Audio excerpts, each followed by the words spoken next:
Hello, ഇന്ന് നമ്മൾ നോക്കാൻ പോകുന്നത് നിങ്ങളുടെ റിലേഷൻഷിപ്പ് ഒരു നോ കോണ്ടാക്റ്റ് അല്ലെങ്കിൽ ബ്രേക്കപ്പ്, അതും അല്ലെങ്കിൽ ഓൺ ആൻഡ് ഓഫ് സിറ്റുവേഷനിലാണെങ്കിൽ ആ വ്യക്തി നിങ്ങളിലേക്ക് തിരിച്ചു വരാൻ എത്രമാത്രം സാധ്യതയുണ്ടെന്ന് നമുക്ക് നോക്കാം.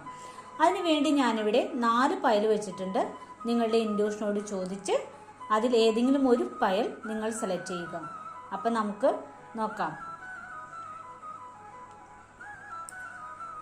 നിങ്ങൾ ആദ്യത്തെ ഫയലാണ് സെലക്ട് ചെയ്തെങ്കിൽ തീർച്ചയായും ആ വ്യക്തി നിങ്ങളിലേക്ക് തിരിച്ചു വരുമെന്നാണ്. ഇനി നിങ്ങൾ രണ്ടാമത്തെ ഫയലാണ് സെലക്ട് ചെയ്തെങ്കിൽ ആ വ്യക്തി നിങ്ങളിലേക്ക് തിരിച്ചു വരാൻ ആഗ്രഹിക്കുന്നു എന്നാണ്. ഇനി നിങ്ങൾ സെലക്ട് ചെയ്ത് മൂന്നാമത്തെ ഫയലാണെങ്കിൽ ആ വ്യക്തി നിങ്ങളിലേക്ക് ഇപ്പോൾ തിരിച്ചു വരാൻ ആഗ്രഹിക്കുന്നില്ല എന്നാണ് കാണുന്നത്. ഇനി നിങ്ങൾ നാലാമത്തെ ഫയലാണ് സെലക്ട് ചെയ്തെങ്കിൽ ആ വ്യക്തി നിങ്ങളിലേക്ക് തിരിച്ചു വരാൻ ആഗ്രഹിക്കുന്നു എന്നാണ്.